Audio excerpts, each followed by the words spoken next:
หลายพระสงฆ์เป็นเนื้อนาบุญของคนและเทวดาทั้งหลายนะครับจะเอาไปตามเตียงว่าจะตามคนเดียวทุกเทียมทุกอย่างนั่นไทยอาจารย์นะครับอาจารย์นักปึง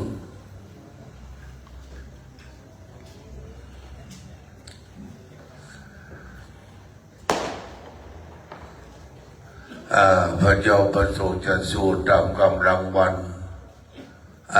ใน3 รอบนะครับเนอะเจิญพ่อแม่ศรัทธาสาธุชนประนมมือไหว้สาท่านพระครูประโชติพัฒนาคุณมหาบัณฑิตปริญญาโทว่าที่ด็อกเตอร์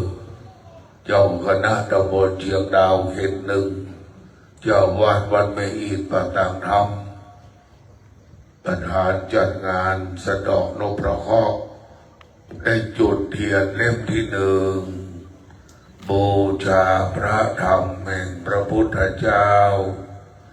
เทียนเล่มที่ 2บูชาพระวินัยแห่งพระพุทธเจ้าธูป3 ดอกบูชาพระบริสุทธิคุณ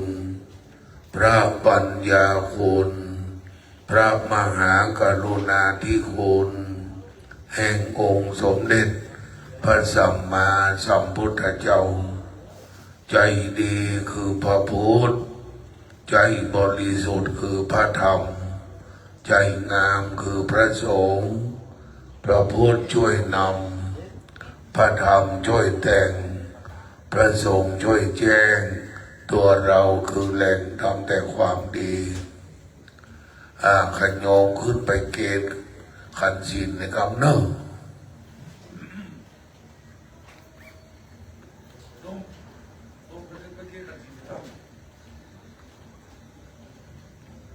เกณฑ์ขันศีลไว้ก่อนทุกท่านประนมมือจะได้ลดมือบัดนี้เราจะไหว้ยังพระโบสถ์พระบาทพระธาตุพระธรรมพุทธบิณฑาสารูปเจ้าเก่าใหม่ใหญ่น้อยอันทปันนาตั้งไว้ยังทิศทั้ง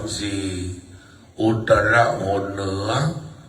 วัดอุตรามวังจอมบุพหนวันออกวัดราชธานหลวงเชียงดาว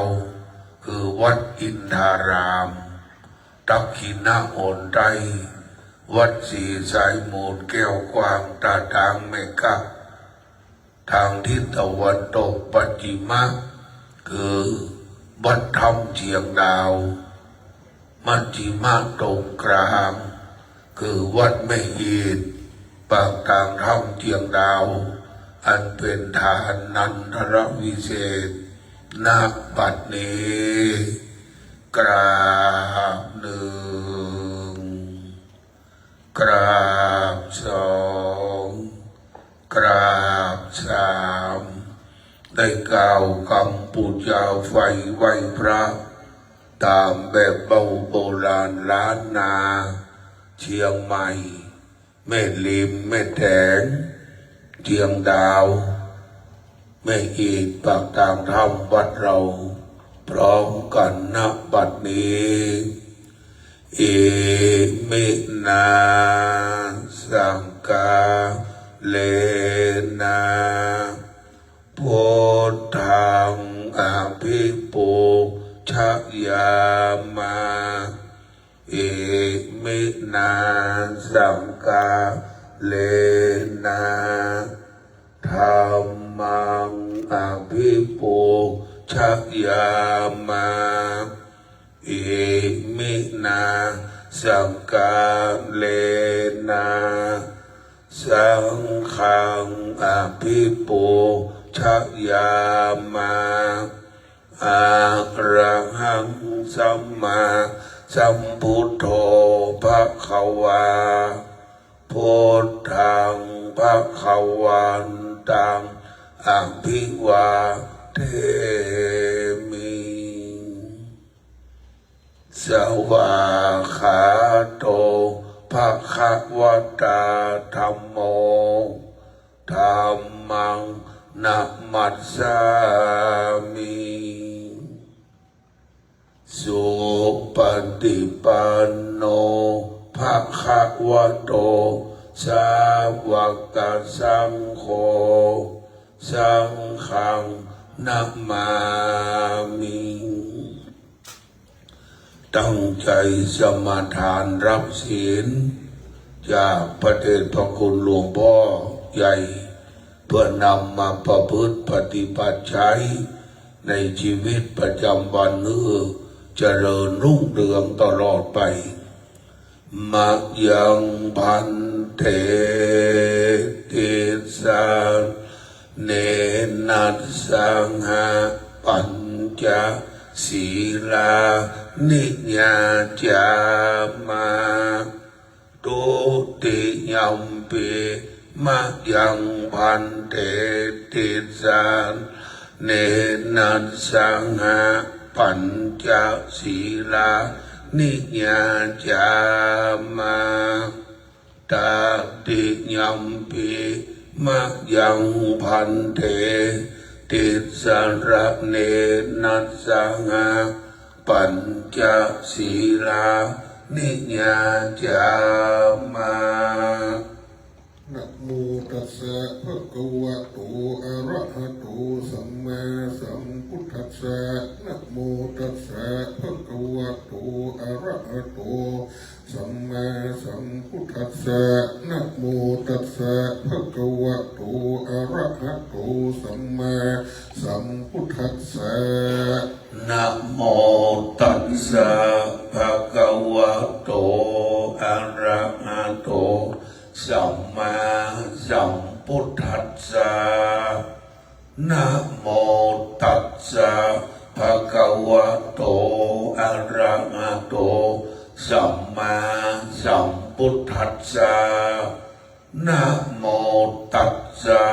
ภะคะวะโตอะระหะโตสัมมาสัมพุทธัสสะพุทธังสรณังกัจฉามิพุทธังสรณังกัจฉามิธัมมังสรณังกัจฉามิธัมมังสรณังกัจฉามิสังฆังสรณังกัจฉามิสังฆังสรณังกัจฉามิตุติยัมปิพุทธังสรณังกัจฉามิตุติยัมปิพุทธังสรณังกัจฉามิตุติยัมปิธัมมังสรณังกัจฉามิตุติยัมปิธัมมังสรณังกัจฉามิตุติยัมปิสังฆังสรณังกัจฉามิตุติยัมปิสังฆังสรณังกัจฉามิตติยัมปิพุทธังสรณังกัจฉามิตติยัมปิพุทธังสรณังกัจฉามิตติยัมปิธัมมังสรณังกัจฉามิตติยัมปิธัมมังสรณังกัจฉามิตติยัมปิสังฆังสรณังกัจฉามิตติยัมปิสังฆังสรณังกัจฉามิติสรณะกัมมนังนิทิตังอามะพันเตปานาติปตาเวรมณีสิกขาปตังสมาธิญามิปานาติปาตาเวรมณีสิกขาปตังสมาธิญามิอินนาตนาเวรมณีสิกขาปตังสมาธิญามิอะตินนาตานาเวรมณีสิกขาปตังสมาธิญามิกาเมสุวิช าจาราเวรมณีสิกขาปะทังสมาธิยามิ กาเมสุมิจฉาจาราเวรมณีสิกขาปะทังสมาธิยามิ มุสาวาตาเวรมณีสิกขาปะทังสมาธิยามิ โมสาวาตาเวรมณีสิกขาปะทังสมาธิยามิ สุราเมรยะมัจจปมาทัฏฐานาเวรมณีสิกขาปะทังสมาธิยามิ สุราเมรยะมัจจปมาทัฏฐานาเวรมณีสิกขาปะทังสมาธิยามิ อิมานิปัญจสิกขาปทานิสีเลนะสุขติงยันติสีเลนะโภคสัมปทาสีเลนะนิพพุติงยันติตัสมาสีลังวิโสทัพเย สาธุสาธุสาธุท่านพระครูครับท่านพระครูจะไปจิเตียนน้ำพระพุทธมนต์ทุกบาทสาครเลยหลวงปู่จะเอาไป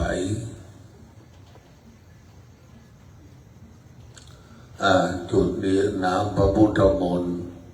ที่ขันสาครต่างๆและจะได้อาราธนาพระผลิตถึงนะโม8 ลบเพื่อจะได้กล่าวคำสังเบยขอเรียนเชิญอัปไปเล็กตัวแทนญาติธรรมจากประเทศจีนอัปไปเล็กเข้าไปจุดนะครับอัปไปเล็กเข้าไปจุดเทียนน้ำพระพุทธมนต์ตามที่พระอาจารย์จะบอกให้ตามพระอาจารย์ไปไปเล็กไปจุดเทียนน้ำพระพุทธมนต์ที่ขันสาครก่อนนะพ่อครูจะได้อาราธนาพระผลิตใครไปถึงมดแล้วก็จะได้กล่าวคำสังเวยและเจิญแต่ละคนขึ้นไปจุดเทียนเป็นวันๆไปเนอะไปเล็กจุดเทียนน้ำพระพุทธมนต์พ่อแม่สดาปนมมือตั้งจิตให้ใสตั้งใจให้ดีบารมีธรรมจะบังเกิดจะได้อาราธนาพระผลิตพระสงฆ์ทั้งนั้นจะเจริญพระพุทธมนต์ถึงนะโม8 บทและพระครูจะได้กล่าวคำสังเวยพระเคราะห์เป็นวันๆไปวิปัสเทปฏิปังหายาสัพพะสัมปติสิทธิยาสัพพะทุกขวินาศายาปะลิตังโรธามังกะลังวิปัสเทปฏิปังหายาสัพพะสัมปติสิทธิยาสัพพะพยาวินาศายาปะลิตังโรธามังกะลังวิปัสเท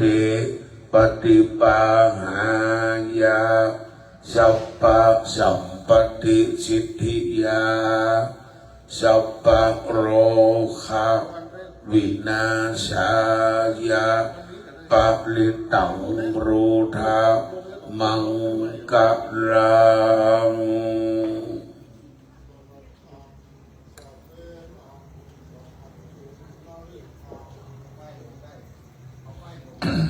เอาใหม่สรัจฉังสะเสนังสะพันธุงนรินทังปริตานุภาโวสัทธารักตุติปริตวานะเม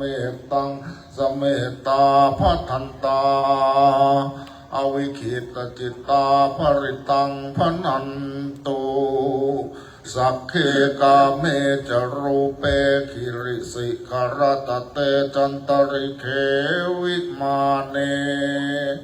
ทีเปรเทจักขามเมตรุวนาขะหะเนเคหักวัดภุมกิเหเตภุมมาจายันตุเทวาจรทระวิสเม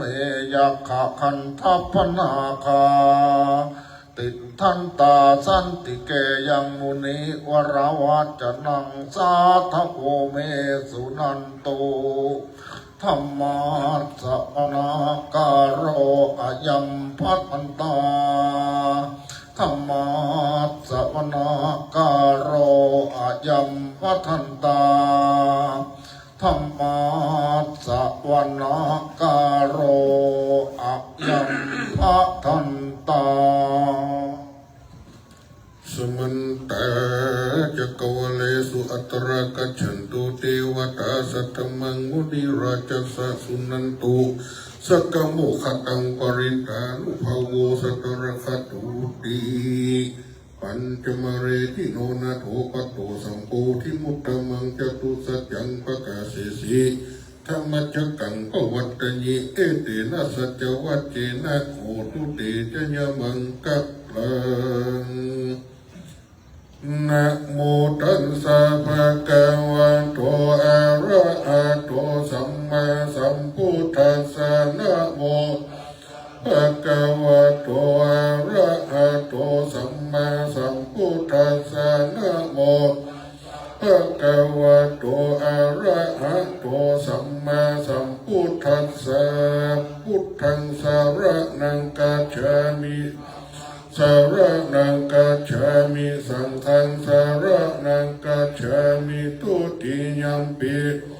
สารนังกัจฉามิตุติยัมปิธัมมังสารนังกัจฉามิสังฆังสารนังกัจฉามิตติยัมปิพุทธังตติยัมปิธัมมังสารนังกัจฉามิตติยัมปิสังฆังกัจฉามิโยจักขุมาโมหะมัลลปะกะโตสมัง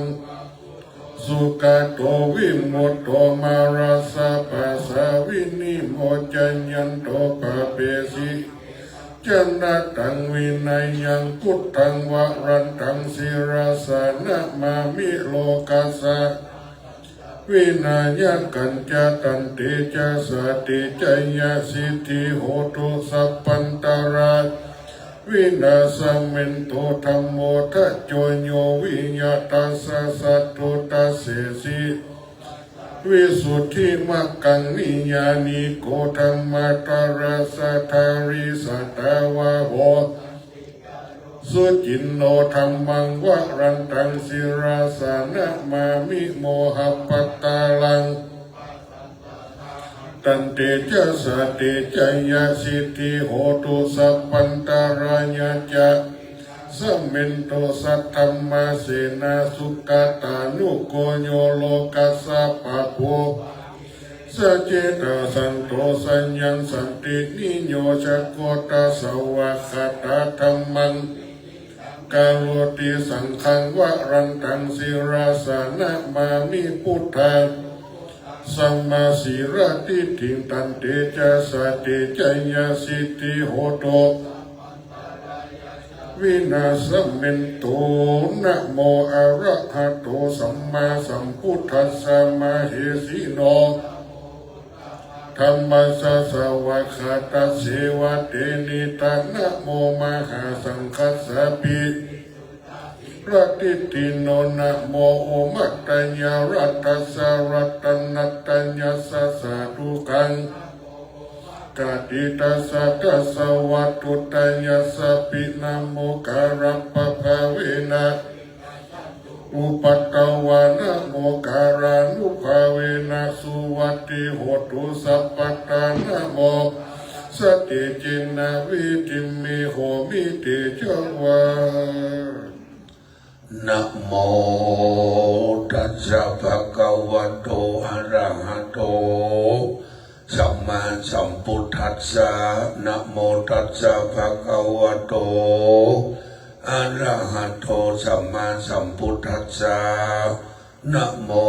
ตัสสะภะคะวะโตอะระหะโตสัมมาสัมพุทธัสสะ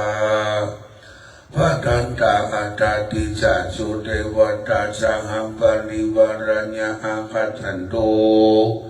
อาจานาปฏิคันนันโตระขันโตสัพพทานันตุนขมังสมิจันโตเมมาอิเมเตวะมังอันเตจามังเอชักกามังเอติกานานาทิจาจโมคตาปฏิคันนันโตปุจิตังปุจาสเนวติตันตุปุจันตุปุจนังปฏิคัมมังนานาปัญญัญจนาสัมปันนังสาลีนังโอตนังวะรังโอมอติตัญญาเทวัญญาอติตาปริวารญาเอหิปฏิคัมมังรังขัญญาอาคัจจันโตอิมังอัจฉนังทิตันโตขิปัญญันโตปูจันโตอัตวัญญาเอเตเงเอเตนะปุเจนะเอเตนะจิติกัมเมนะสัพพจิติภวันตุเทวันติตวาอาจาริญาปะทังสัพพอันตรายโยวินาชันโตจิติพุทธาจิติธรรมาจิติสังฆาจะอุตตมาสัพเพเทวะอาคัจฉันตุปุจิโตคานังเอวะเมสุเทโวมังหัญญัญโชอันดังกาโลทินโนทินเนหัสสลังจิลิสัมพันนังสักขะเนหิวิโมเตนะโมพุทธัญญะนะโมธัมมัญญะนะโมสังฆัญญะการอนุโนไวยังปฏิทารัยรัตนาผ่านแผ่วพระแก้วเจ้าจามประการโดยสัจจะกันละว่าจงมีแก่ข้าเจ้าทั้งหลายเถิดสัพพัญญูอันว่าพระพุทธเจ้าตนทัดลงพระเกียรติอันงามตนได้หักห้ามยังป่าประธรรมอันได้แก่วัฏสงสารคือมรรคญาณท่านละรู้โดยธรรมโดยตนโดยดีบัดนี้ครอบนามอันเป็นกังบริยามระจนแปรจุ่มกับหายไปพันจุ่มมือชำระโดยเดชะบุญคุณแห่งปฏิทานไรรัตนาผ่านแผ่วพระแก้วเจ้าทั้งสามประการไปทุกวันจุ่มยามเดี่ยงแต่ดีลีเตอโอกาสจะดูกะหะเจ้าตั้งเก่าตนมีปัญญาอาทิตย์ยันอังการปุถพัดสุขเสาลาหูเกตหลักเป็นเขาและอาทิตย์จะตุลงลาหูพัดจำนี้และเสาเตขัวลาหูเนาลาหูเชือกเล็กลาหูมันหลันนะนักว่าขาดตังเก่าเจ้ากูตั้งหลายเตียวเงียนยอมเวียนวัดผัดไปมาในตรวจสับที่สองราศีปีเดือนวันยามไปใจตามขนาดวงศาเฮ่งตนจึงได้ชื่อว่าข้าหานักขัดตะลึกในกาลบัดนี้ท่านทั้งหลายตนหนึ่งสองตนสามตนสี่ตนห้าตนหกตนเจ็ดตนแปดตนเก้าตนก็ดีแม้ทั้งหลายทั้งมวลก็ดีได้มาถูกมาตรองมาข่มมาแลลักขณะจะตาสมณะสัทธาท่านพระครูประโชติพัฒนาคุณเจ้าคณะตำบลเชียงดาวเขตหนึ่งเจ้าอารามมังติปฏิวัดไม่อีกปักตังธรรมพระภิกขุสามเณรยุโดนยุโองและเจ้าเชื่อเจ้าพาเจ้าชะตาอันเป็นศรัทธาวัดไม่อีกทุกหลังคาเรือน และพี่น้องคนจีนคนไทยและอื่นๆอันเข้ามาห่วมตัดดินนี้เมนว่ามาข่มมาแลมาถูกมาตรงจันตนจันข่างจันพายก็ดีเม้นเป็นปะปะก็ฮือกับกายเป็นโสมะจุดตนจุดตัวเตรียมแต่ดีๆเตอบัดนี้สมณะสัทธาท่านพระครูประโชดพัฒนาคุณเจ้าคณะตำบลเทียงดาวเขตหนึ่งเจ้าอารามาธิปติวัดไม่อีกปักดังธรรมพระภิกขุสามเณรอันเดวชิโยมเจ้าจุดโดนจุวระองค์และโมนัสธาวัดแม่อีกและพี่น้องคนจีนคนไทยอันเป็นเจ้าเชื้อเจ้าบาเจ้าหอเจ้าเฮือนก็ได้มาพร้อมเพียงเอียงกันทัศถานมณฑลที่นี้เพื่อจะถวายเครื่องปฏิกรรมปุจจาทั้งหลายทั้งมวลสมควรแก่ท่านทั้งหลายคือว่าข้าวน้ำโภชนาอาหารแกงโจมแกงหวานข้าวต้มขนมหมากปูและลูกชมของหวานเป้าทานกล้วยงอยจ้อน้อยดุงใหญ่กวัดแกว่งไกวไปมายายหยัดเพื่อเรืองงามในสันฐานร่มเงารัตที่นี้ในอาชนาอันนี้เท่าแต่นั้นก็ได้ตกแต่งแผ่นรองน้อมนำมายังเขาดอกไม้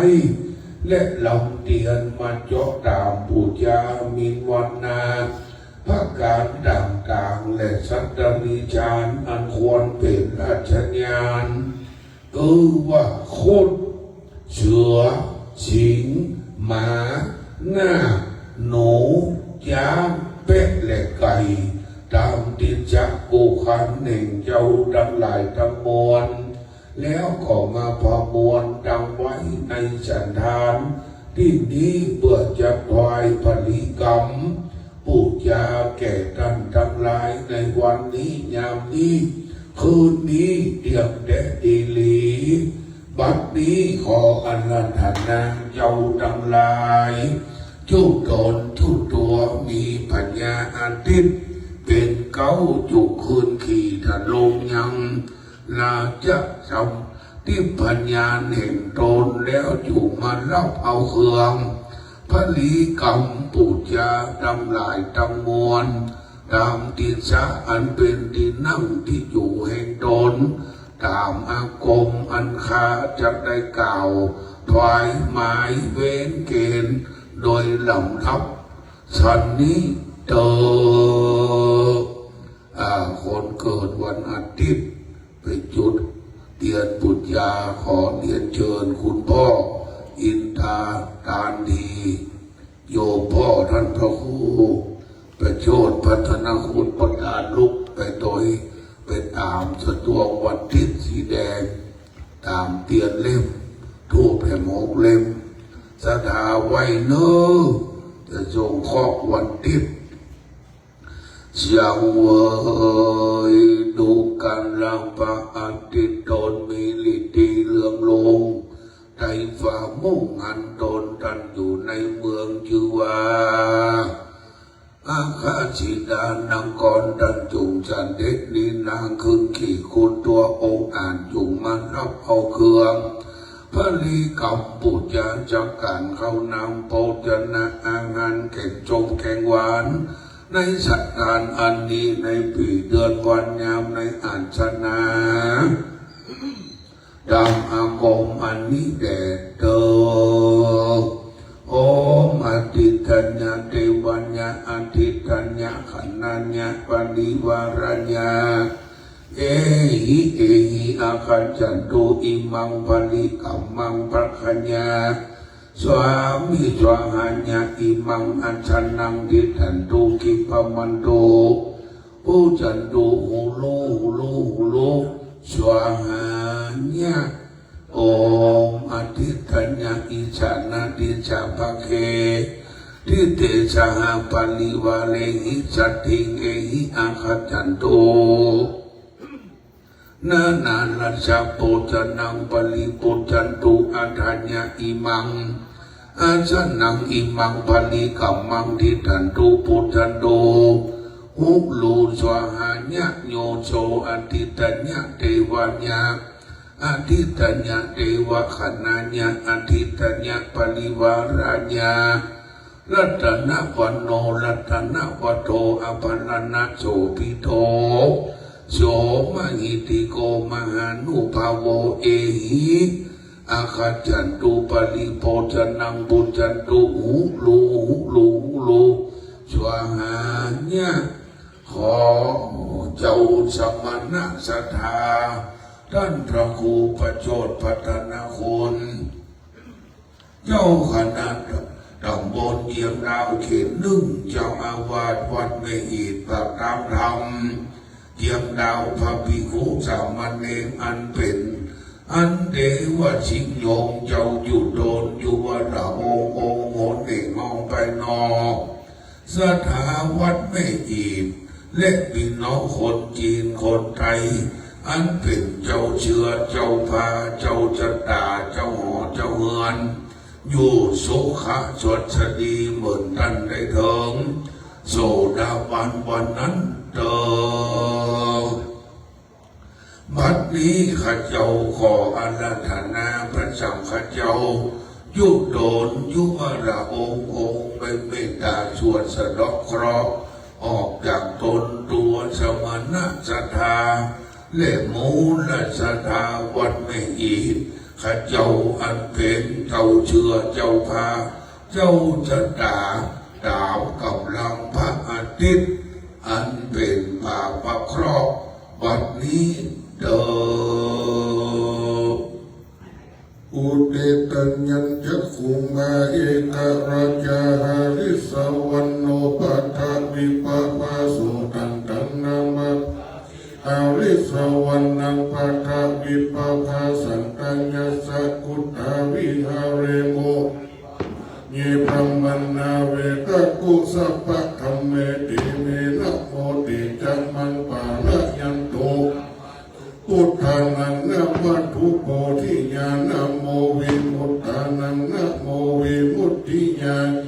สุปาริตังคัตวาโมโรจารติเอสันนาอาปิตัญญัญจักขุมาเอกะอาริสวันโนปัฏฐวิปปาสุตันตันนามัสสามิปัฏฐวิปปาสันตัญญาสัง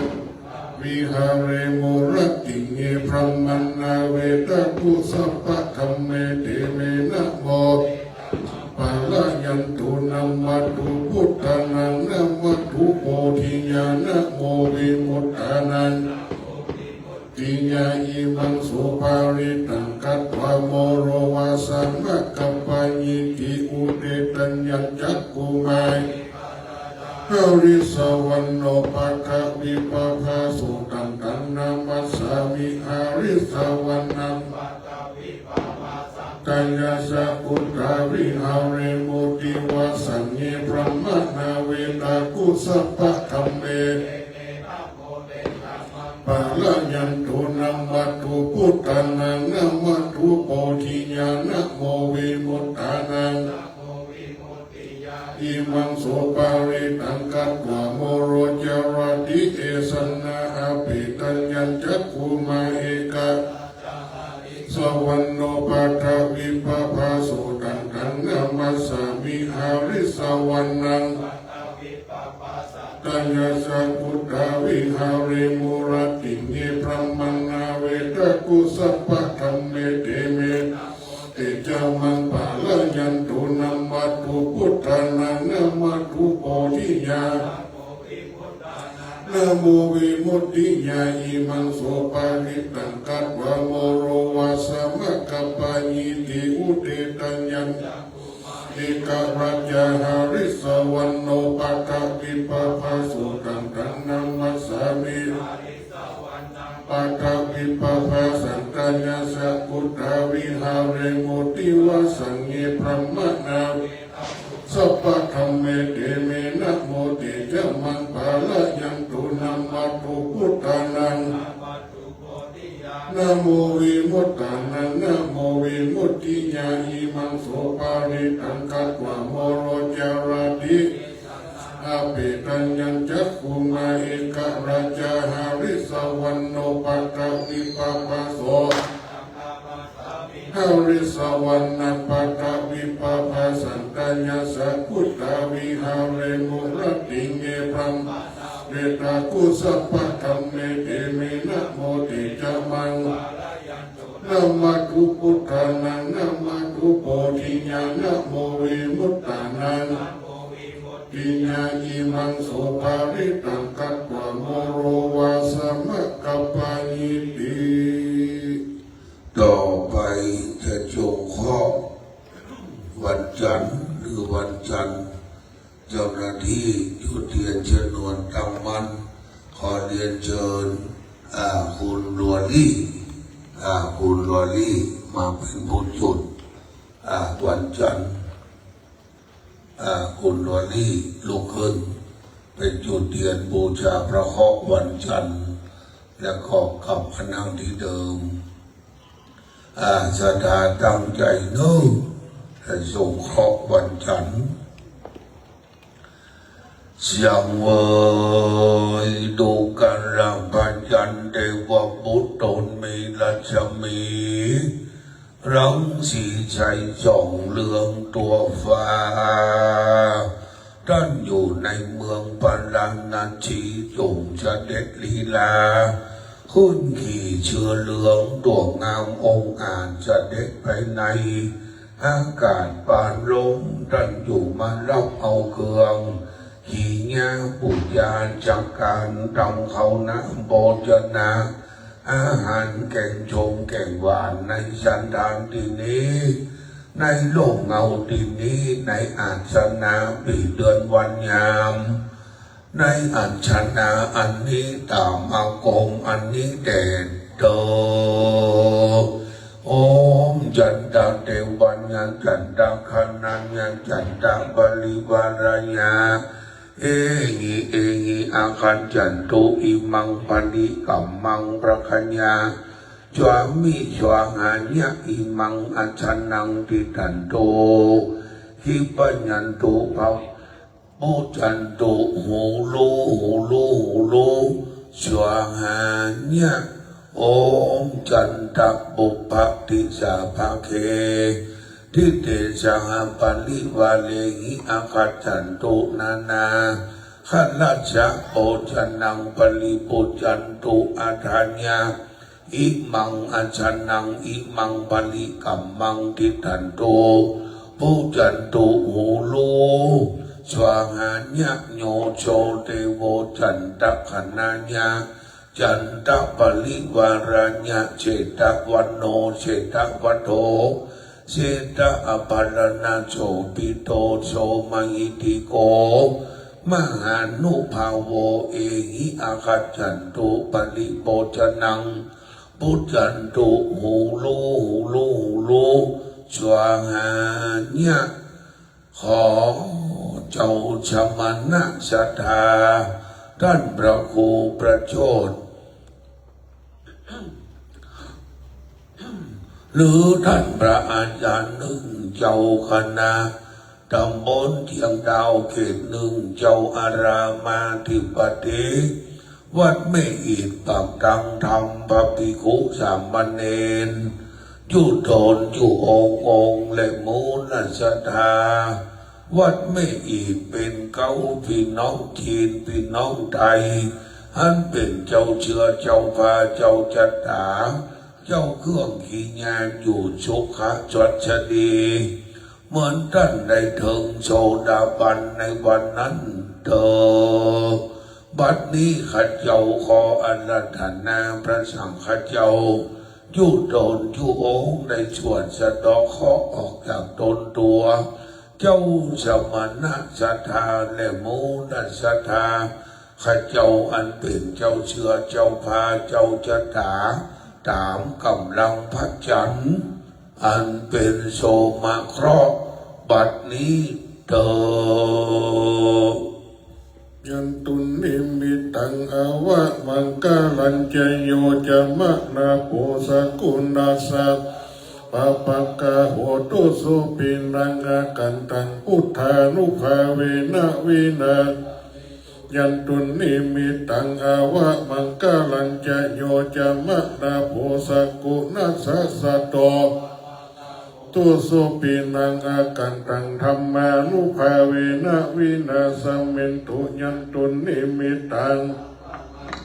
จโยจะมะนาโพสกุณาสัสสะโตภะปะกะโหตุสุปินังวินาสเมนตุยันตุนิมิตังอาวะมังกาลัญจโยจะมะนาโพสกุณาสัสกะโหตุสุปินังอากันตังสังขานุภาเวนะวินาสเมนตุยันตุนิมิต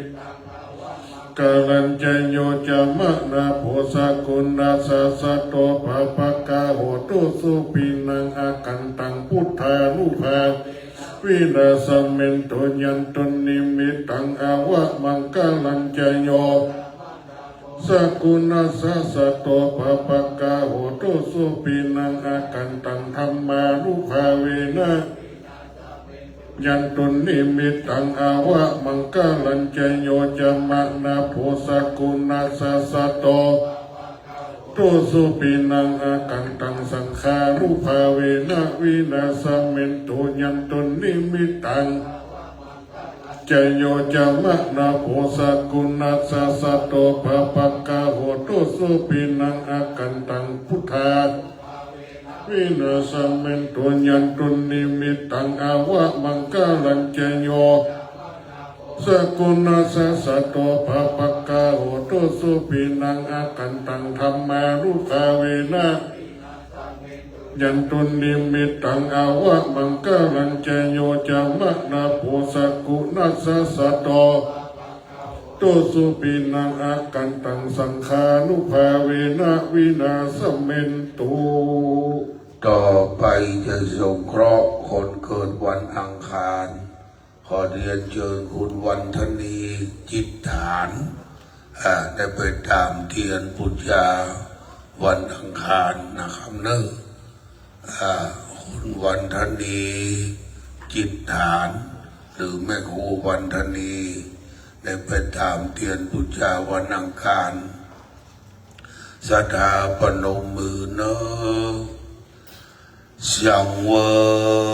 ยดวงกันรังพระอังคารตนมีรัชมี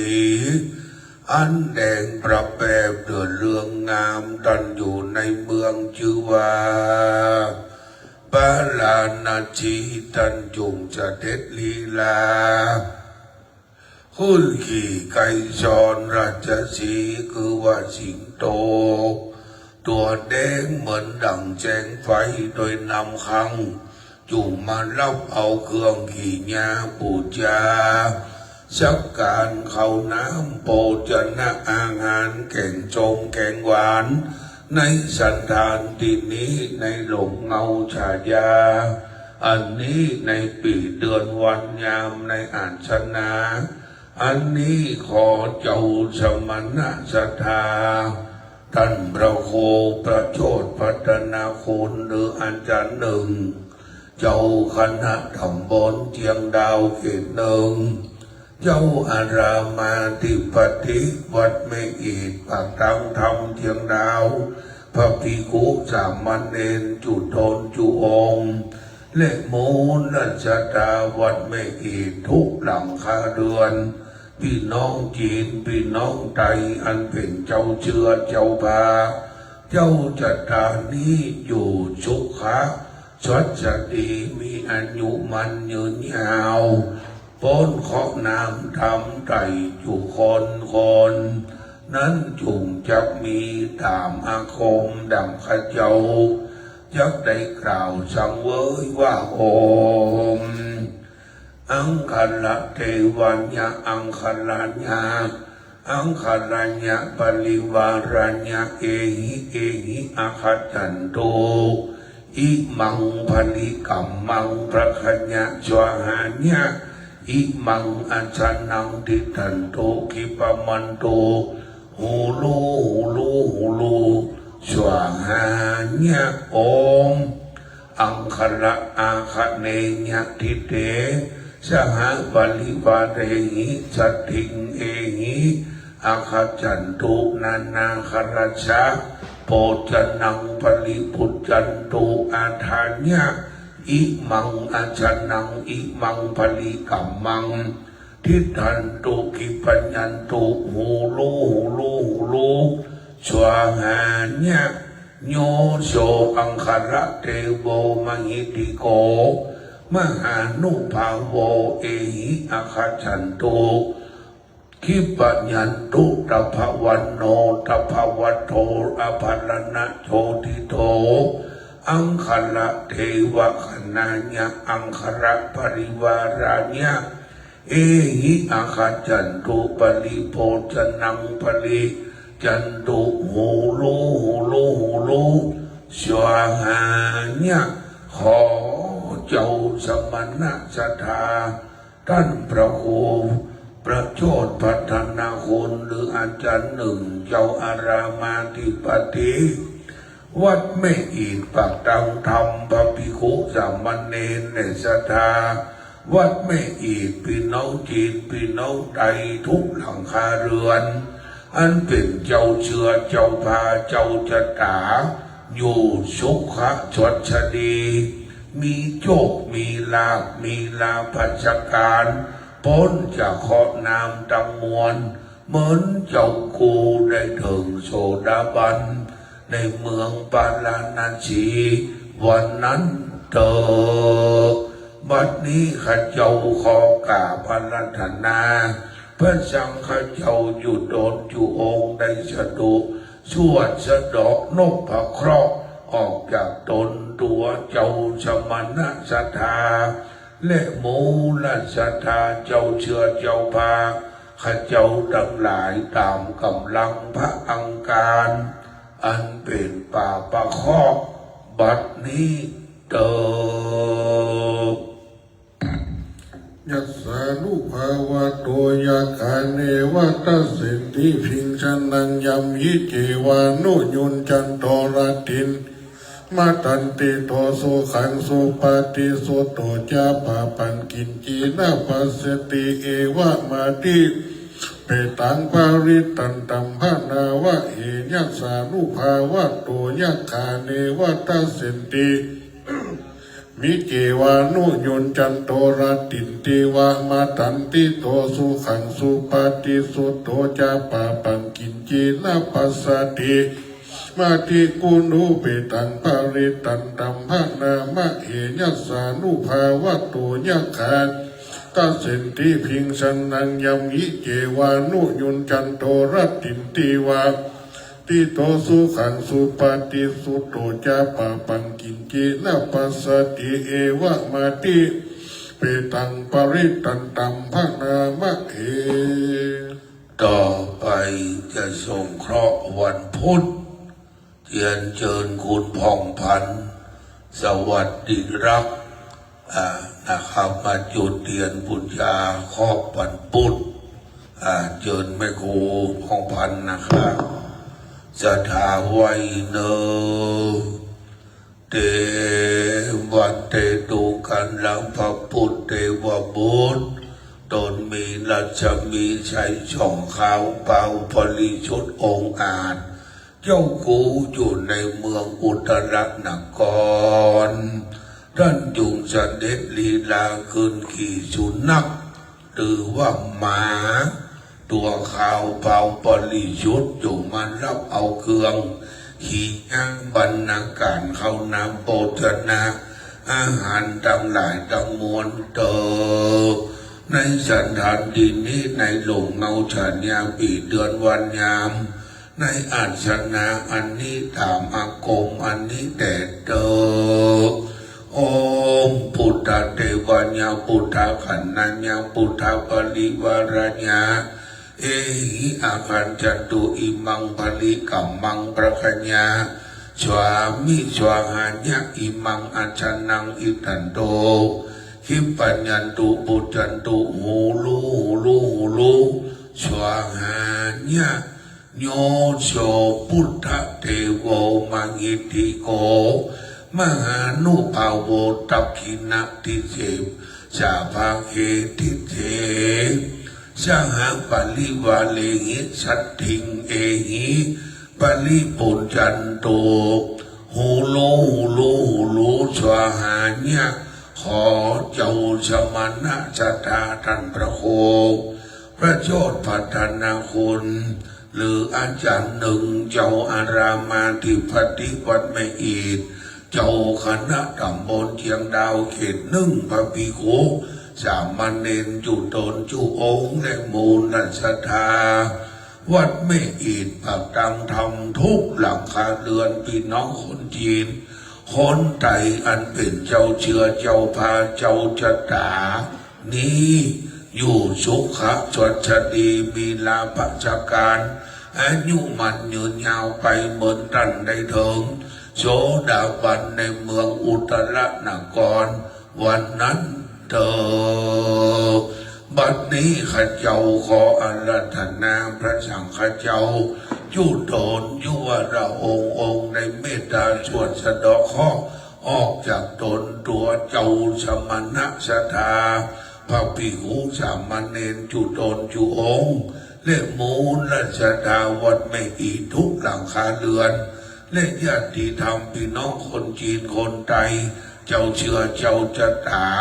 ตามกำลังพระพุทธอันเป็นโสมาเคราะห์บัดนี้เตอสัพพสิวิจจตินันติปัมมันตากตังวิญญาณนาเสติวิสังโฆรังจะปิปาริสัญญังอนาคิตัมหิสัพพตาสัพพตาสัพพะสัพพะโสปินิวาเรติปาริตันตัมภนามะเอสัพพสิวิจจตินันติปะกตังวิญญาณนาสิติวิสังโฆรังเสสัญจปิปาริสัญญังชิตัมหิสัพพตาสัพพตาสัพพะปานีนังสัพพะโสปิเรติปาริตันตัมภนามะเอสัพพสิวิจตาตินังติปะมันตายันนาเสติวิสังโฆรังเสสัญจปิปาริสัญญังอนักขิตัมหิสัพพทาสัพพะปานีนังสัพพะโสปินิวาเรติปาริตันตัมภนามะเอตามธรรมดาวันพุธต้องไปวันพฤหัสหรือวันพัดแต่คนโบราณเปิ้นแก้เคล็ดเปิ้นเอาวันเสาร์มาแช่คนเนอะจะบูชาพระเคราะห์วันเสาร์เรียนเชิญคุณซูซี่มันตามวันเสาร์ท่านอาจารย์บอกเมื่อกำถัดไปเป็นจ้อสีฟ้านะก็จะสีม่วงจ้อวันเสาร์จ้อสีม่วงคุณซูซี่มาจุดบูชาด้วยเปิดแก้เคล็ดก็เดี๋ยวเปิดจะปิดมาวันพัดสดาปนมมือเนอช่างเวยดูกันลำบโจนะเทวบุตรมีญาชาอันยิ่งมีรัชมีอันเขียวบ้าเพ่งใจเขืองเข่งขนองดันอยู่ในเมืองสังกัจจนกรดันยุงเสด็จลีลาขึ้นขี่นากะราชาคือปัญญานาตัวมีใจกันกราขนองอยู่มารับเอาเครื่องบริโภคทั้งหลายทั้งมวลฝูงนี้ในลมเงาฉายาปีเดือนวันยามในอาชนาอันนี้ตามอากมอันนี้แดดเตอโอมโชลาเทวัญญาโชลาขันนัญญาโชลาปลิวารัญญาเอหิอาคันจันตุอิมังปลิกัมมังพระขัญญาสวามิสวาหัญญาอิมังอัชนังทิตันโตกิปัญญันโตปุจจันโตโหโลสวาหัญญาโอมโสละหันติ ทิชาภาคีทิเตชะปริวาเลหิสัตถิงเอหิอาคัจจันตุนานาคาราชาโพจนังปริปุจจันตุอาทาญะอิมังอัจฉนังอิมังภลิกัมมังทิทันตุขิปัญญันโตหูลูหูลูหูลูสวางาญะโยโสโสละเทโวมังอิติโกมหานุภาวนิละวันโนนิละวันโทนิละอภรณาโสภิโตโสละเทวะขณาญะโสละเทวะขณาญะโสละปริวาราญะเอหิอาคาจันตุปริปุจจันโตโพจนังหุลูหุลูหุลูสวางาญะขอเจ้าสมณะสัทธาท่านพระครูประโชติพัฒนาคุณเจ้าคณะตำบลเชียงดาวเขตหนึ่งเจ้าอารามาธิปติวัดแม่อี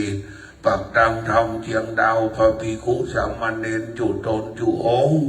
และโมนัสดาวัดแม่อีทุกหลังคาเรือนและญาติธรรมคนจีนคนไทยและต่างชาติต่างประชาอยู่ดีมีสุขจดชดี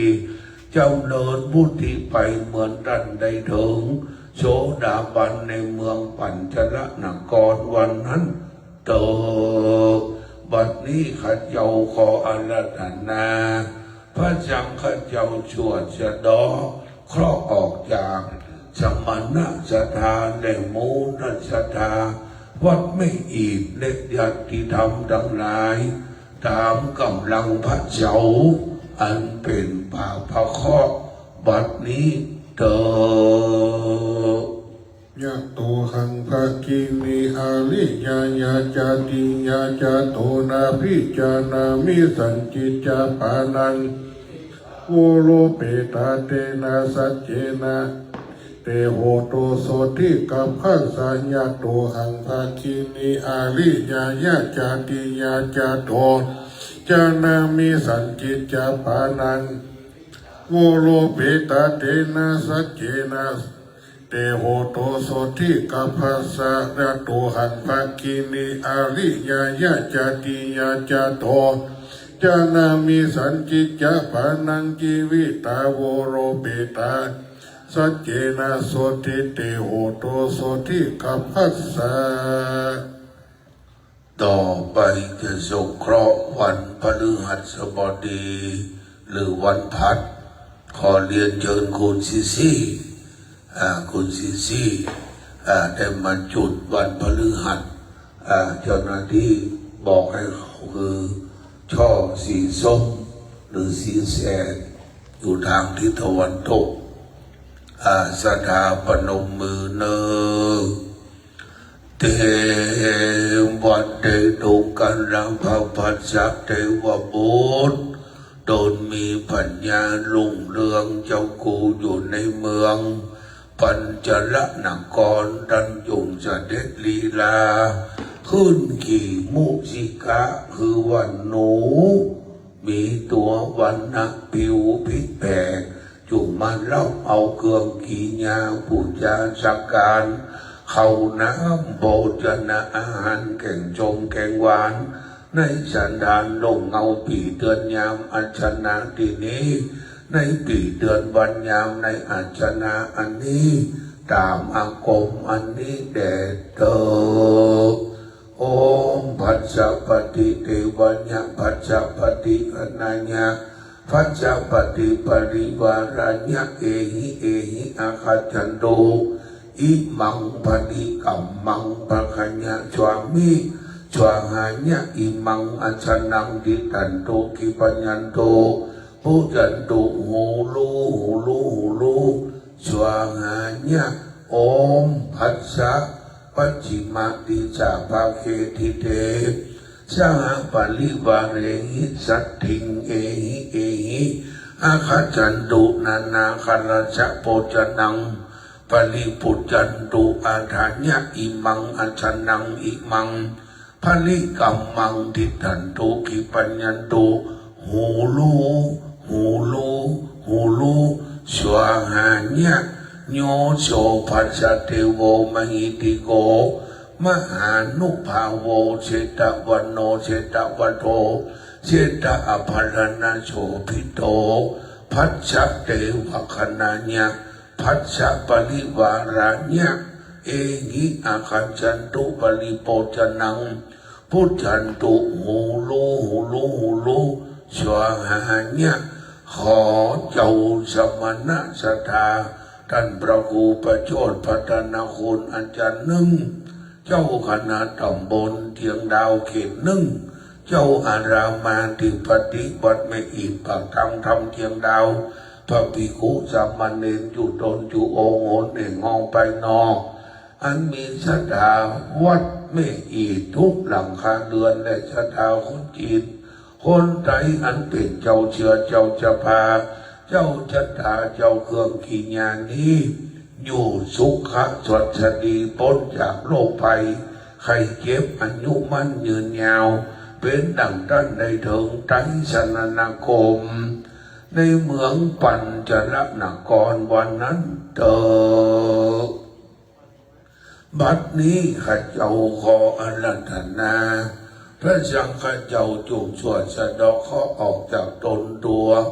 สมณะสัทธาพระภิกขุสามเณรวัดไม่อีดทุกตนจุองค์และมูลและศรัทธาวัดไม่อีดทุกหลังคาเรือนคนจีนคนไทยและอื่นๆอันเป็นเจ้าเชื้อเจ้าพาเจ้าจัตตาตามกำลังพระพัฒน์อันเป็นโชมาเคราะห์บัดนี้เถิดปุเรนตัมโปธิสัมภาเรนิปัตตังโมระโยนิยังเยนะสังเวหิมหาสัตตังวะเดจาราจีวัลสังวายะมันตาปีเนวะสักขิงสุพระมมันตันติอาคาตังปาริตันตัมพันนามะเอปุเรนตัมโปธิสัมภาเรโมระโยนิยังเยนะสังเวหิตาระขังมหาสัตตังวะเนจาราจีระสังมันตาปิเนวะสักขิงสุกันหิตุงพระมะมันตันติปาริตันตัมภานามะเอปุเรนตัมโปธิสัมภาเรนิปัตตังโยนิยังเยนะสังเวหิตาระขังมหาสัตตังวะเนจาราวายมันตาปิเนวะสักขิงสุกันหิตุงพระมะมันตันติปาริตันตัมภานามะเอต่อไปจะส่งเคราะห์คนเกิดปีวันพระราหูคือวันพุธเมื่อคืนนะไปมาจุดเทียนจะตวงช่อสีดำกำลัง12ไปลุกมาเนอ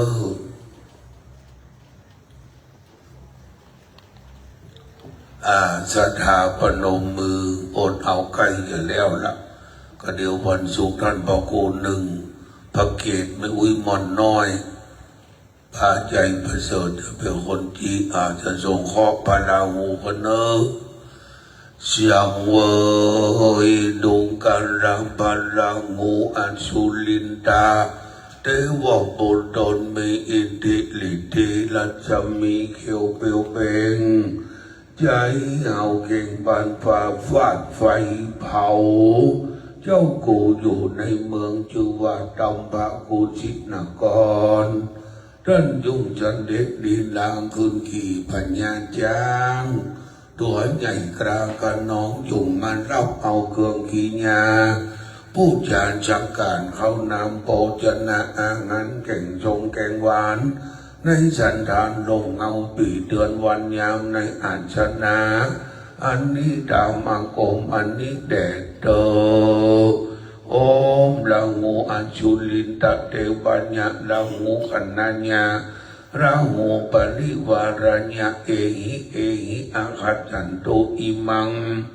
พลิกัมมังประคัญญะจวามิจวาหัญญะอิมังอาชนังทิตันตุหูลูจวาหัญญะโอมลาหูปัญญปฏิจาภคีทิเตสังปลิวาเลหิสัตถิงเอหิ อาคาจันตุนานาโปจันนังปริปุตตันตุอัฏฐัญญะอิมังปริกัมมังทิตันโตขิปัญญันตุหูลูสวหาญะโยโชลังอุเทโวมหิติโกละมหานุภาโวนิละวันโตนิละวัตโตนิละอัมพัลนาโชปิโตละหูเทวะขันนัญญะรังหูวรานัญญะเอหิอากาจันตุปลิโปจันนังโปจันตุหูลูสวหาญะขอเจ้าสมณะศรัทธาท่านพระครูประโชดพัฒนาคุณอาจารย์หนึ่งเจ้าอารามานที่ปฏิวัติไม่อิดผักตังธรรมเจ้าคณะตำบลเชียงดาวเขตหนึ่งพระภิกขุสามเณรจุตนจุองค์และมูลนันศรัทธาวัดไม่อิดผักตังธรรมเชียงดาวอันเป็นเจ้าเชื้อเจ้าพาเจ้าชะตาเจ้าหอเจ้าเงินนี้อยู่สุขสวัสดีมีโชคมีลาภเหมือนดันได้เถิงโสดาบันในเมืองกัมพะกุชินกรวันนั้นเถอบัดนี้ข้าเจ้าขออาราธนาพระสังฆเจ้าจุตนจุองค์ได้เมตตาสวดสะเดาะนพเคราะห์ออกจากตนตัวเจ้าสมณะศรัทธาพระภิกขุสามเณรและมูลศรัทธาวัดแม่อีดปากตังธรรมเชียงดาวอันเป็นเจ้าเชื้อเจ้าพาเจ้าหอเจ้าเงินเจ้าจัตตานี้ตามกำลังพระราหูอันเป็นป่าประคอบบัดนี้เตอกินนุสันตระมโนวะราหุสุริยังปะมุญจาสีสังวิกะลูปอกินนุพีโตวาติทาสีติสัตตะธรรมเมภะเลมุทธาจีวันโตพระเพพุทธกาถาปิกิตุมเหโนเจมุนใจยะสุริยันติกินนุสันตระราหุจันตังปะมุญจาสีสังวิกะลูโภอากัมมะกินนุพีโตวาติทาสีติธรรมเมภะเลมุตตาจีวันโตระสุขังละเพพุทธกาถาติมเวโนเจมุนใจยะจันตันติกินนุสันตระมโนวะราหุสุริยังสังวิกะรูปโภอากัมมะกินนุพีโตวัติทาสีติสัตตะธรรมเมภะเลมุทธานาสุขังละเพพุทธกาถาปิกิตุมหิโนเจมุนใจยะสุริยันติกินโนมโนวะราหุจันตังปะมุญจาสีสังวิกะรูปโภอากัมมะกินนุพีโตสิติสัตตะธรรมเมภะเลมุทธาจีวันโตนะสุขังละเพพุทธกาถาตุมเมโนเจมุนใจยะจันตันติกินนุสันตระมโนวะราหุสุริยังสังวิกะรูปโภอากัมมะกินนุพีโตวัติทาสีติสัตตะธรรมเมภะเลมุทธานาสุขังละเพพุทธกาถาปิกิตุมเหโนเจมุนใจยะสุริยันติกินโนมโนวะราหุจันตังปะมุญจาสีสังวิกะรูปโภอากัมมะกินนุพีโตสัตตะธรรมเมภะเลมุทธาจีวันโตนะสุขังละเพพุทธกาถาตมหิโนเจมุนใจยะจันตันติต่อไปจะสงเคราะห์คนเกิดวันศุกร์กำลัง21จอสีฟ้าไหว้สาท่านอาจารย์ท่านพระครูประโชดพัฒนาคุณมหาบัณฑิตปิญญาโทว่าที่ด็อกเตอร์เจ้าคณะตำบลเชียงดาวเขตหนึ่งเจ้าวาดวัดไม่อิดประตังธรรมและแม่ติมกับครูบีมมาเนอร์ท่านอาจารย์ว่าขอโยมแม่ติมโยมแม่ผู้บังเกิดเก่ากับครูบีมมาชี้แทนเนอร์อาสดาพนมมือสังเวยดูกันรันจุกันเทวปุตตนทลง อิดีลิทียิงพาโยมจุนนานใจดีดันอยู่ในเมืองกันดาละนครวันนั้นจุมเสด็จขึ้นขี่ทลายเป่าคือว่าเป็ดมีวันนาอันข่าวเผาเปลิดเปล่าจุมมันรับเอาเครื่องขี่ญาบันนางการบูชาจักการดังหลายทั้งมวลในปีเดือนวันยามในอัศนาอันนี้ตามอังโกงอันนี้แด่เธอโอมจุขันเทวันญาจุขาขันนัญญาจุขาปาลิวารัญญาเอหิอาคันจันตุอิมังปาลิกัมมังพระขัญญาจวมีจวหัญญาอิมังอัญชนังทิทันตุหิปัญญันตุโพลูสวาหัญญาโอมจุขาอุตตระทิจาภเกติเตจาหังปลิวาเลหิสาธิเอหิอาคาจันตุนานาโปจันนังปุจันตุอัฏฐัญญาอิมังอัญชนังอิมังปลิกัมมังติทันตุขิปัญญันตุโอลูสวาหัญญาโยโสเจกะเทโวมังอิติโกมังหา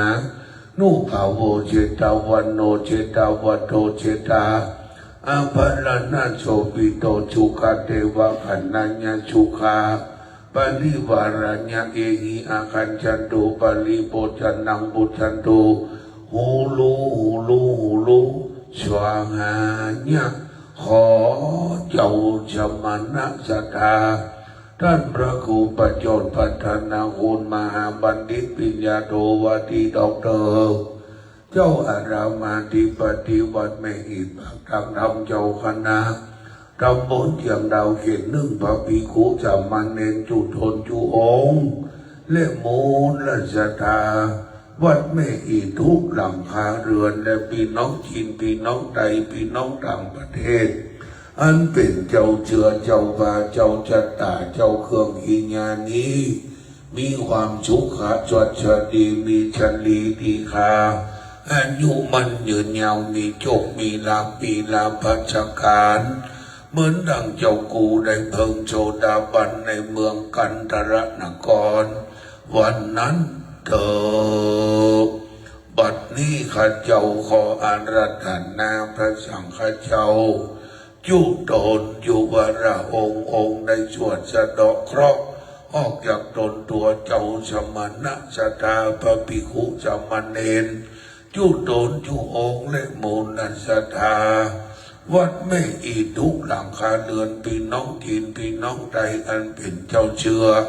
เจ้าพระเจ้าชะตาตามกำลังพระสุขอันเป็นโสมเคราะห์บัดนี้เธอ ยัสสานุสารเนนะปิอันตาลิเขปิปานิโนปฏิธรรมติกัจจันติภูมิยังสัพพตาสัพพุปัตตวะจารัมหายะขจุราทิสัมภวะนาจามุตตานังปริตันตังพันนามเหยัสสานุสารเนนะปิเจปิปานิโนปฏิธรรมติกัจจันติภูมิยังวิญญาสัพพตาปัตตวะจารัมหายะขจุราทิสัมภวะกันนันนามุตตานังปาริตันตัมภานามาเหยัสสานุสารเนนะปิเจปิปานิโนปฏิธรรมติกัจจันติภูมิยังวิญญาสัพพตาปัตตวะจารัมหายะขจุวาทิสัมภวะกันนันนามุตตานังปาริตันตัมภานามะเหต่อไปจะจุดบูชาพระเกศย่อขาวกำลังเก่าพอดีแม่อุ้ยมนน้อยเลยวันพุ่งเขาจะได้93 เต็มสูงสุดในสถานไม่อีกเชิญอุ้ยมนน้อยไปตามปุจจาอันที่ได้93 เต็มปีหน้าวันพุ่งนี้ก็จะอยู่ถึง119 ปีเพราะอุ้ยมนน้อยเป็นจีปุจจาพระเกศกำลังเก่าผู้น้อยก้าวหน้าสุขภาพดี มีเงินใช้ไร้โลคาพาให้สู่สมบูรณ์เป็นร่มโพร่มใสเป็นวิมลคนไทยว่าอย่าดวดคนจีนว่าอันเรามาอันเราโกงมันเนี่ยอันเรามาจีอธิษฐานได้100 ชาวเนอะอยู่วัดเป็นเมินสถาปนมมือสะตวงสุดท้ายละสังเวยดูกันลำพระเกตุเทวบุตรต้นทะลงราชมีเปียวเขียวหยดยิ่งยืงได้ยือว่าเกตุเทวบุตรเจ้ากูอยู่ในเมืองอัคชิธานครดันยุงจะเด็ดคืนกี่เจ้าไก่ล้านคือว่าพันยางไก่ตัวข้าวพระองค์อาจเลืองวาดีงามเจ้าจุ่มมันรับเอาเครื่องขีญาบรรณาการสักการเข้าน้ำโภชนาอาหารแกงช่องแกงวันในสันดานดีนี้ในหลงเงาปีเดือนวันยามในอาชนาอันนี้แด่เตอโอมเกตุเทวันยังเกตุขันนัญยังเกตุปริวารญาเอหิอาคันจันโตอิมังปันติกัมมังประคัญญาจวเมจวางหัญญาอมเกตุอาการจันติเตชะหาปริวารหิชาติเอหิอาคันจันโตนานาโพจนาปลีปุจันตุอาทัญญาอิมังอาชันนังอิมังปลีกัมมังทิทันโตหิปัญญันตุหูลูสวาหาญะโยเกตุเทวันยังเกตุขันนัญยังเกตุปลีวารัญญาเอหิอาคันจันตุปลีโพจนังปุจันตุหูลูสวาหาญะขอเจ้าสมณะสัทธาท่านพระครูประโยชน์พัฒนาคุณเจ้าคณะตำบลเชียงดาวเขตหนึ่งเจ้าอารามาธิปติพระภิกขุสามเณรจุทนจุองค์และมูลราชดาข้าเจ้าอันมีแม่อุ้ยหม่อนน้อยปัจจัยเจิดอันเพนชะตาเขาผู้มีอายุมันยืนยาวจะย่ำเข้า13 ปีอันเป็นเจ้าเชื่อเจ้าพาเจ้าจัตตาแลพี่น้องคนไทยคนจีนที่มาเป็นศรัทธาอุปถัมภกะคือเขาเจ้าเหล่านั้นมีความสุขความเจริญสุขาสวัสดีอายุมันยืนยาวหายจากโลกาปัญญาที่กังวลอ้นทลายดังไปในและภายนอกดังใดดังมวลเหมือนเจ้ากูได้ถึงโสดาบันในเมืองอาคาธิธานครวันนั้นเธอข้าเจ้าขออาราธนาพระสังฆเจ้าจุดนจุองค์ได้สวดสะเดาะขอจากท่านพระครูหนึ่งในพระภิกษุสามเณรและมูลทัศธาอันมีแม่อุ้ยหม่อนน้อยเป็นเจ้าเชื้อเจ้าป่าเจ้าจัตตาเจ้าเครื่องกิญานี้ตามกำลังพระเกศบัดนี้เธอ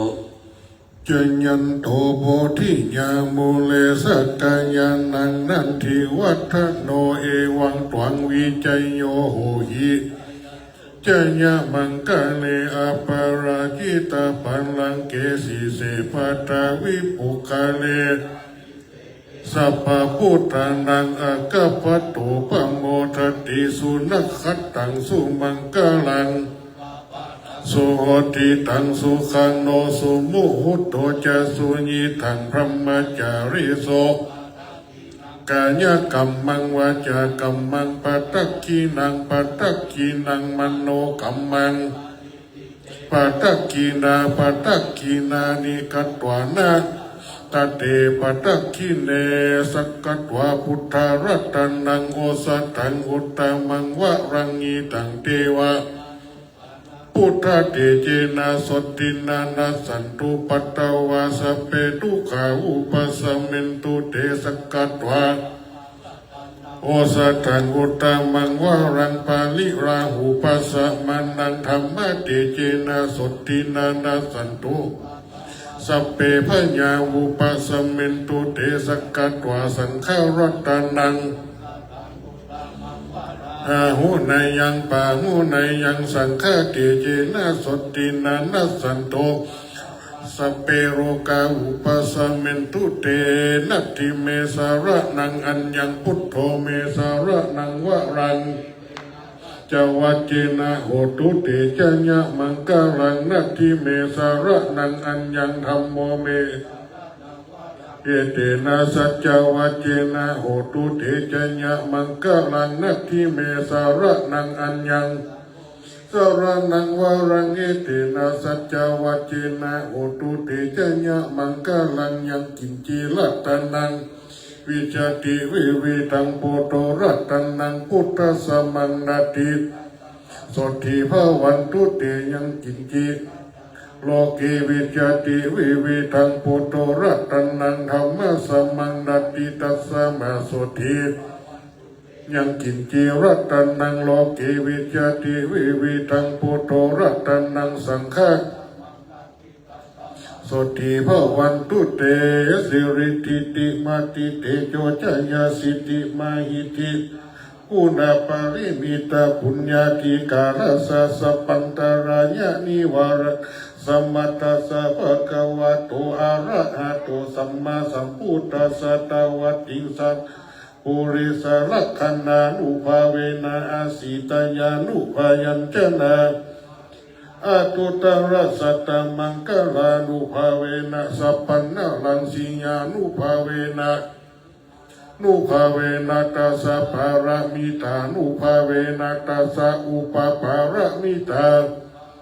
ตัสสะปรมัตถปารมิตานุภาเวนะศีลสมาธิปัญญานุภาเวนะพุทธา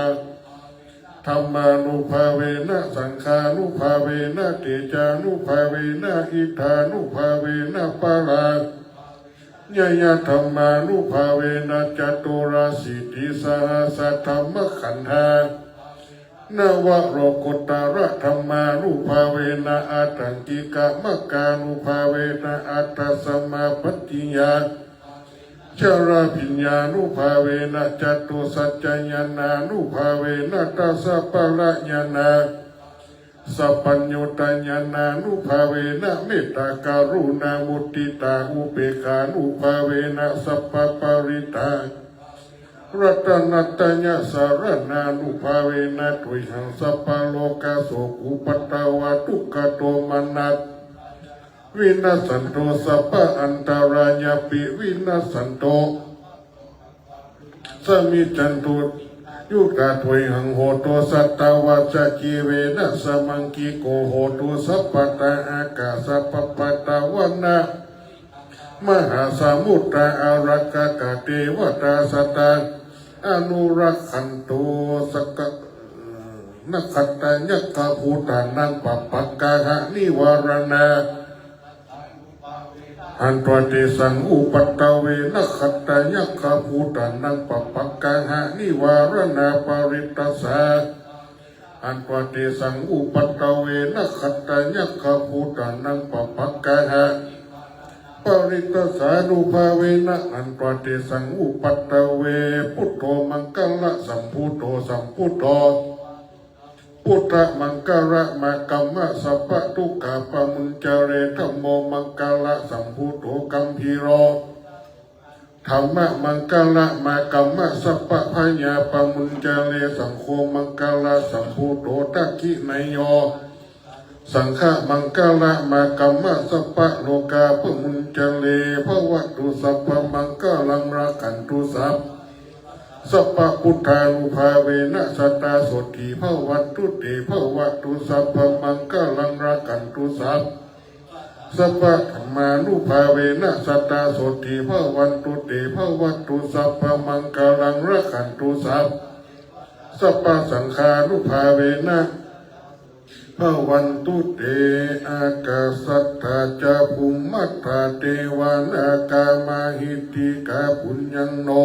อนุโมตันตุจิรังรักขันตุพุทธศาสนังจิรังรักขันตุจินะธาตุกัง จิรังรักขันตุพุทธรูปังจิรังรักขันตุมหาโพธิรูขังจิรังรักขันตุปานิโนอัมเหหิอันดุรักขันตุสัพพตาสัตตาสุติงกัจฉันตุญาตกาสุติงกัจฉันตุญาตกาสุติงกัจฉันตุเทวตาสุติงกัจฉันตุปานิโนสุติงกัจฉันตุโนสัตตาทุกขปัตตาจันนิทุกขปัญญปัตตาจันนิปัญญาสุขปัตตาปุณโตสัพเพปิปันนิโนเอตวัตาจะอัมเหหิสัมภตังปุญญสัมภตังสัพเพเทวาสัพพสัมปติสิทธิยาตันังทัตันตุสัทธายะสีรังรักขันตุสัพพตาภาวนากัจฉันตุเทวตากตาสัพเพพุทธาปรัปปตาปฏิกานัญจายังปรังนันจะเตเจนารักขังปันธามิสัพพโสสุโขพุทธันังอุปาโตสุขาสัทธัมสุขาสังคัสสะสามัคคีสามัคกันังตาโพสุโขคัตติโยเสโทจันเนเยโกตปฏิชายิโนวิจาจารณะสัมปันโนโสเสโทเทวมนุเสตปฏิอาติโจรติมาปฏิจันติมาสันนโตตปฏิชายิตปฏิพระมโนอัตถสัพพะพุทโธตปฏิเตจะสะอโรกญาปรมาลาภสันตุติปรมังตนังปรมาญาตินิพพานังปรมังสุขังเราออกไปสถาปนมมือจะได้ขอบคุณเทวดาเก้าโดนเรียบร้อยและยกยอหลวงพ่อใหญ่ขึ้นเป็นครูบาวัดลอยคอกและเคยอยู่วัดดับภัยดับพิษดับภัยให้แก่ท่านพระครูและพระภิกษุสามเณรในศรัทธาก็เป็นอันเสร็จพิธีศรัทธาพนมมือเนอเงียบเนอบัดนี้ข้าหารตั้งได้ตั้งมวลจุโดมีปัญญาอันติดเป็นเก่าก็มารับเอาเครื่องขีญาบรรณาการทั้งได้ทั้งมวลและท่านทั้งหลายห้ามหับดับเสียยังปัญญาที่ปัญญาอุปตวะนั้นต่างๆอันบังเกิดแล้วนิราชกาดแก้วนีไก่อันใดบอกมาบังเกิดท่านทั้งหลายห้ามหับดับเสียอย่าได้มาบังเกิดได้ตั้งแต่ที่ข้าการนับบัดนี้ไปปัญญาของนำมันยังจกใจลาภจากการมักนังแก่ชมันนะจตาพระภิกขุสามเณรในมูลอัจตาเจ้าเชื่อเจ้าบาเจ้าจตาตั้งหลายอายุปีเดือนวันยามแห่งชมันนะจตาในมูลอัจตาข้าเจ้าดังใดได้เชียงก็ขออย่าได้เชียงตัวใดเป็นป่าป้ากับไก่เป็นโชมะแล้วนำมันยังอิทาโจกใจละปัญญาจากอิติอิจลิญาบาลิวาราญาเตจะอนุภาวะมังนักแล้วเงินอยู่ชุกสถิตเสถียรติขาบุติจิรติติการอุปถัมภกวราจินนาชนะเป็นที่ปีเนมันนะปัจฉังชาแก่คนในเทวดาดังรายตลาบร้อยชาวพระวชานั้นจงยังมีเตียงแดดีลิเตอสุนักขัดตังจุมังกันลังจุปปัตตังจุโอติตังจุขโนจุโมโตจะชุนิตังพระมัจจลิงจุดีและอาจารย์ในวันนี้ก็หาเป้าเป็นวันดีเป็นวันที่ดีอันวิเศษเป็นวันเดือนฉีเนื้อออก11 คำมายุมาจอดมาหลอดมาเถิงบัดนี้ข้าเจ้าพ่อหูอวนอยู่บ้านเป่าเมืองแกนไม่แดงได้มาส่งเครื่องบริกรรมปุจจาจังการข้าทั้งหลายมีพระอันที่เป็นเก่าทลาบตุลาเป็นที่สุดบัดนี้ข้าเจ้าทั้งหลายก็มารับเอาเครื่อง พระลิคำปุจจาทั้งหลายทั้งมวลแล้วก็มีคนชมชื่นยินดีจุตนจุองค์ก็ขอขมาละโทษเสียยังโอปัทวะขังบนอนทันลายมีปัญญาที่ดังไรดังแต่นี้ไปนางก็ขอสมานาสันทาท่านพระครูประโชดพัฒนาคุณพระภิกขุสามเณรจุตนจุองค์และสัทธามันไม่อีดอันนี้ไม่อุ้ยน้อยเป็นเขาตลอดเถิงสัทธาผู้ขาดดังหลายอันเป็นเจ้าเชื้อเจ้าพาเจ้าจตาจูบูจูหนได้หายจากโลกาปัญญาที่อื่นมีโชคมีลาภภาพแปะขัดเสกขัดสัทธาลูจูคู่จูหนนั้นจุ่มยังมีสัพพิติโยวิวัจจันตุสัพพะโลกโกวินาจันตุมันเตภวัตวันตารโยจุขีที่ขันยุโกภาวะอภิวัตนาชิริชันนิจังบุทธาปัจจานิโนจัตตาโลธรรมาวัฏันติอายุวันโนสุขังพลังใจยะตุภวังใจยะมังกะลังใจยะโชติภวันตุเตสาธุสาธุสาธุอาจารย์เว้นเอาน้ำมนต์จากหลวงพ่อใหญ่นิมนต์หลวงพ่อใหญ่เป็นครูบาดับภัยครูบาลอยเคราะห์ปัดเคราะห์มือท่านพระคุณหนึ่งและพี่น้องคนจีนมีอุ้ยน้อยเข้าไปประทานเข้าไปเม็ดตีมเข้าไปเพื่อจะแผดน้ำมนต์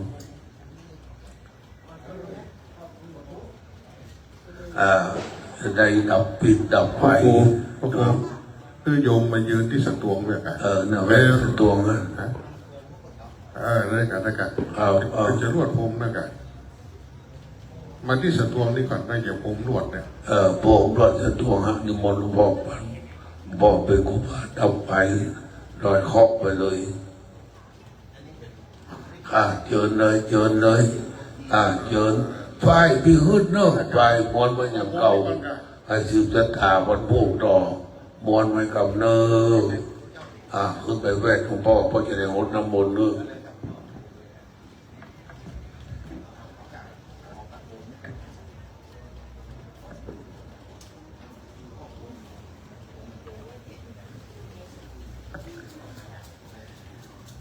พุทโธมังกละสัมพุทโธสัมพุทโธตีปทุตตโมพุทธมังกละมากรรมะสัพพทุขาปุญจเลธโมมังกละสัมพุทโธ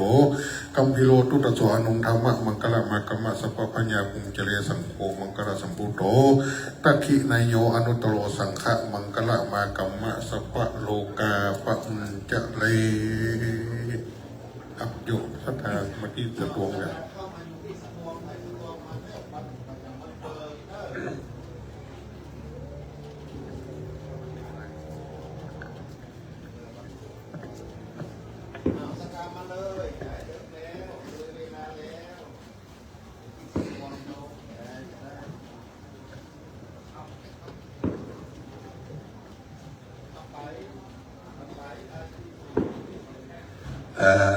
ไปตรวจชีอาชีสถาบันเฮาไม่อุ้ยมันน้อยเป็นเขาไม่ครูพ่อครูพอเท่าไม่เท่าเฮาเนอะ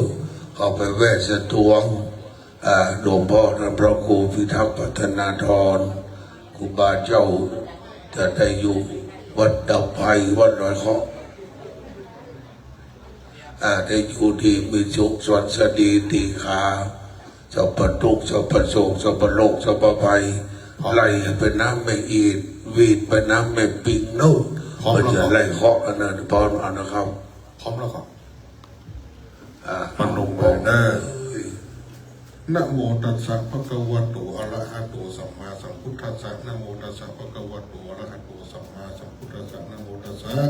ภะคะวะโตอะระหะโตสัมมาสัมพุทธัสสะสัพเพติโลกาสัพเพติปัญญาสัพเพติอันตรายาสัพเพติปัตตวา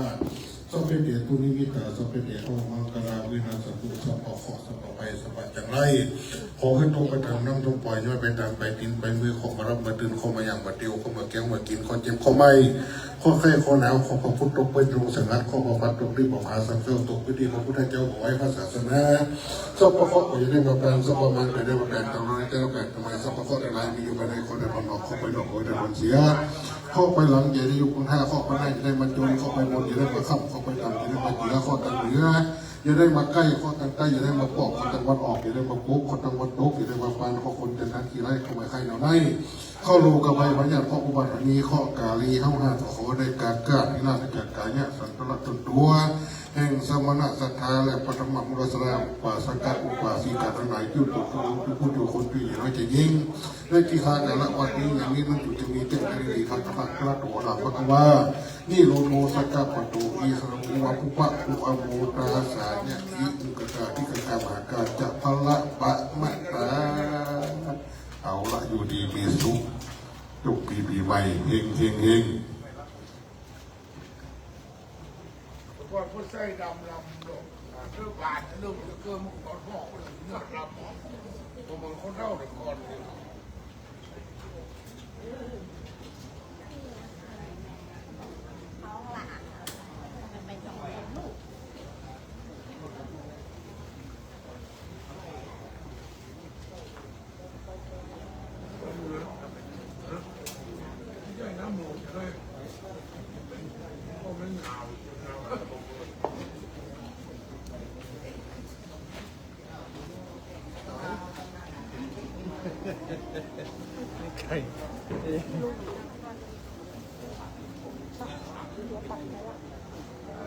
สถานนั่งที่เหมือนเดิมถึง11 โมงเขาจะได้อาราธนาพระปริตประสงค์จะเจริญพระพุทธมนต์สวดมนต์ข้ามปี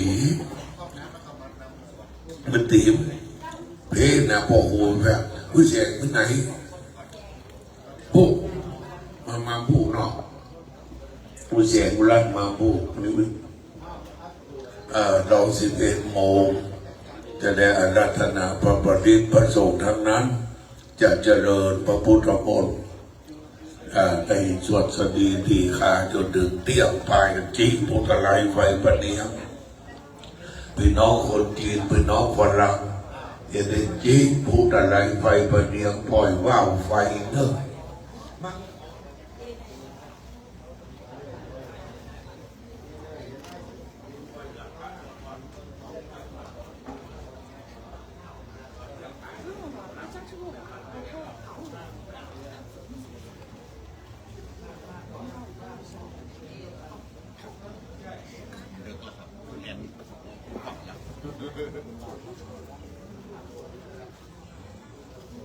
ต่อไปขอเราศรัทธาทำปอนยะถาวะลิวะหาปุราปาริปุเรนติสาครังเอวะเมวะอิโตทินังเปตันนังอุปกปปติอิจิตังวติตังตุมหังคิปเมวะสมิสตุสัพเพปุเรตุสังกัปปะจันโทปนรโสยะถามณิโชติรโสยะถา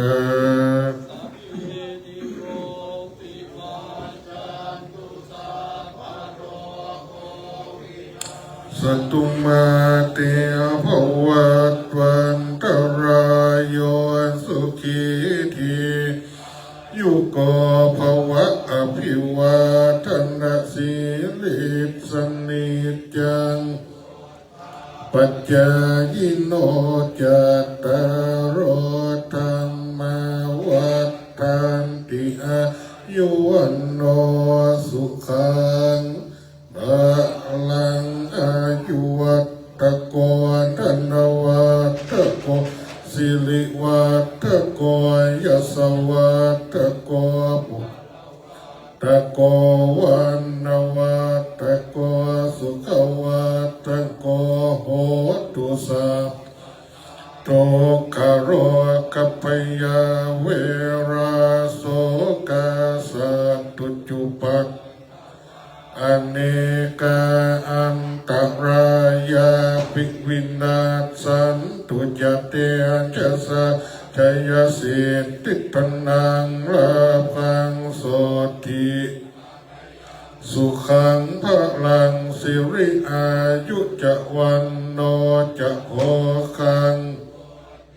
จะยสวาสตวัสสะจะอายุจะทิวสิทธิภวันตุเตภวตุสัพพมังรักขันตุสัพพเทวตาสัพพพุทธานุภานัสสัทธาโสติภวันตุเตภวตุสัพพลังรักขันตุสัพพเทวตาสัพพธรรมาเวนัสสัทธาโสติภวันตุเตภวตุสัพพลังรักขันตุสัพพเทวตาสัพพสังฆานุอาเวนัสสัทธาโสติภวันตุเต สาธุสาธุสาธุรับพระคุณหนึ่งครับหลวงพ่อมันจะปีก่อนเนาะวันดาน้อยเนาะสดาปนมมือประเดชพระคุณหลวงพ่อรองมันจะเมตตาไปทำสวดมนต์ที่วัดเปิ้ลเขาก็วันดาน้อยสุมังคณวะปากล้ำกำเรือ2568มือเป็นบานเป็นคำด้วยกายคำวจีคำมโนคำวันดาน้อยหลวงพ่อคนเนอะวันตามีพันเต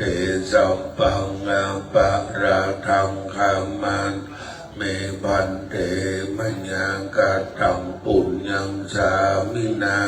โนโมติตัปปังสามินากาตังปุญญังหังตาตัปปังสาธุสาธุอนุโมทามิ พุทโธพุทธังรักษาธัมโมธัมมังรักษาสังโฆสังฆังรักษาพุทโธพุทธังอรหังธัมโมธัมมังอรหังสังโฆสังฆังอรหังพุทโธพุทธังกันหะธัมโมธัมมังกันหะสังโฆสังฆังกันหะอายุวันโนสุขังปะลา สาธุสาธุสาธุ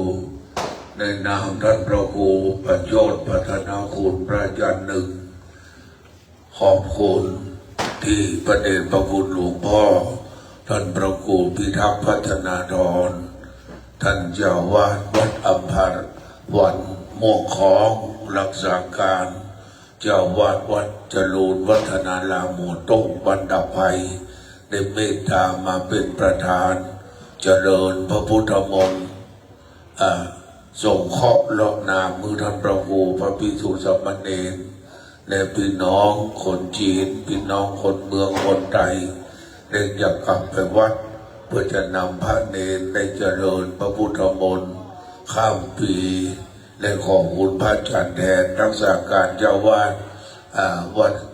ศรีชัยบุญแม่กักเป็นลูกศิษย์ของท่านพระครูหนึ่งที่ส่งไปดูแลก็จะกลับไปทำชวนสดาวัดศรีชัยบุญทำวัดต่อไปแล้วพวกเราถ้าถึงเวลา5 ทุ่มก็จะได้อาราธนาพระผลิตประสงค์ทั้งนั้นที่มาเข้าปริวาสพันเนรเทนน้อยก็จะเจริญพระพุทธมนต์อย่างทุกครั้งไปถ้าถึงเที่ยงบ่ายก็จะได้ประเจ้าประสงค์ก็จะได้ยันโตอย่างทุกครั้งดังนั้นช่วงนี้ครูบาอาจารย์ได้ไปพักไทยหนักไทยเบาอีกก่อนนะครับเอาหัวให้ผมลืมนะ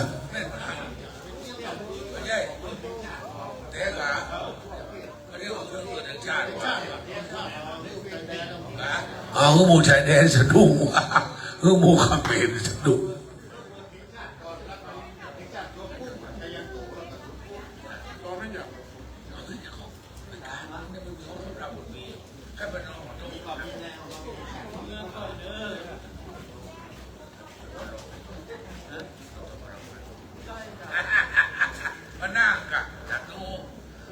ขอบคุณครับ